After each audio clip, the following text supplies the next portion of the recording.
Hello everyone, আজকে আমরা বানাতে চলেছি মোমো। সো উইদাউট ডিলে চলুন শুরু করা যাক। মোমো বানানোর জন্য প্রথমেই নিয়ে নিয়েছি বেশ অনেকটা বোনলেস চিকেন। এবার একে একে দিয়ে দিয়েছি গাজর কুচি, পেঁয়াজ কুচি। পেঁয়াজটাকে কিন্তু আরও মিহি মিহিভাবে কুচিয়ে নিতে হবে, যেটা ভুলবশত এরকম কাটা হয়ে গিয়েছিল। এবার এতে একে একে দিয়ে দেবো সয়া সস, নুন, সর্ষের তেল দিয়ে ভালোভাবে মাখিয়ে এটাকে 10-15 মিনিটের জন্য চাপা দিয়ে রেখে দেবো। আর এখানে আপনারা আপনাদের অনুসারে আরও সবজি অ্যাড করতে পারেন। দেখুন 10-15 মিনিট রেখে দেওয়ার পর জিনিসটা অনেকটা এই রকম দাঁড়িয়েছে।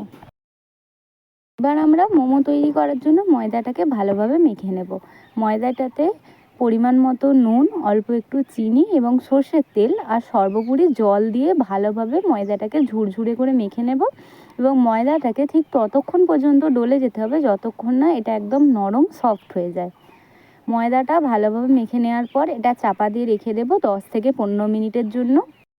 মোমো তৈরি করার জন্য এখানে কিন্তু আমাদের ময়দার ডোটা রেডি হয়ে গেছে। এবার এটাকে আমরা 10-15 মিনিটের জন্য চাপা দিয়ে রেখে দেব। এবার আসুন মোমোর সাথে খাওয়ার জন্য চাটনিটা রেডি করা যাক। এখানে আমি 4 কোচো টমেটো, কিছু শুকনো লঙ্কা আর রসুন নিয়ে ভালোভাবে গরম জলে ফুটিয়ে নিয়েছি। এরপর আমরা মিক্সারে এটার ভালোভাবে পেস্ট বানিয়ে নেব। এরপর ওই পেস্টটাকে মিক্সি থেকে কড়ায় নামিয়ে নিয়ে ওতে একে একে সয়া সস, পরিমাণ মতো নুন আর চিনি দিয়ে ভালোভাবে মিক্স করতে থাকবো। এখানে আমাদের ময়দার ডোটা একদম রেডি হয়ে গেছে। এবার আমরা কি করব, রুটি শেপের বড়োভাবে বেলে নিয়ে ছোট একটা বাসন দিয়ে ওটাকে ছোট ছোট শেপের কেটে নিতে পারি। তারপর ওতে পুরে স্টাফিং দিয়ে আমরা ধারটা মুড়িয়ে দিয়ে মোমো রেডি করতে পারি, অথবা একদম ছোট ছোটোভাবে লেচি কেটে নিয়ে সেটা বেলেও আমরা পুরে স্টাফিং দিয়ে মোমো রেডি করতে পারি। আপনাদের যেটা সুবিধা হবে আপনারা সেটা করবেন।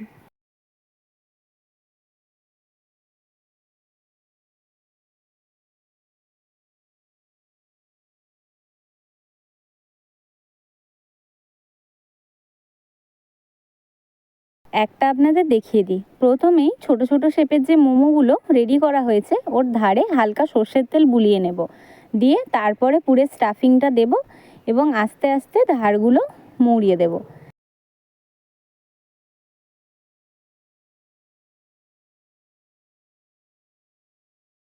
এখানে আপনাদের বলে রাখি, যেহেতু এটা আমাদের ফার্স্ট ট্রায়াল ছিল মোমো তৈরি করার ঘরেতে, তাই এখানে আমাদের অনেক ভুল ত্রুটি হয়েছে।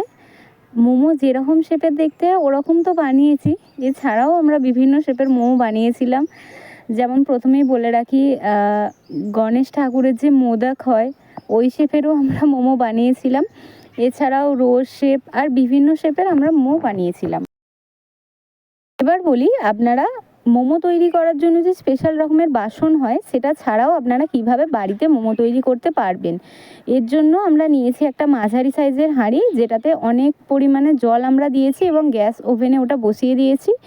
এটা আস্তে আস্তে ফুটবে এবং এর ওপরে যে বাসনটা দেওয়া হয়েছে এটাকে সম্ভবত ঝাঁঝরি বলে। তো এতে যেহেতু অনেকগুলো ছিদ্র আছে, তাই নিচে ফুটন্ত গরম জলে যে বাষ্পটা হবে এটা সরাসরি ওই বাসনের উপর আসবে এবং এর ওপরে আমরা একে একে মোমোগুলো দিয়ে দেব। দিয়ে অন্য একটা পাত্র দিয়ে এটা আমরা চাপা দিয়ে দেবো এবং এটা ভালো করে স্টিমড হয়ে যাবে। এখানে আমাদের মোমোর সাথে খাওয়ার জন্য চাটনিটাও রেডি।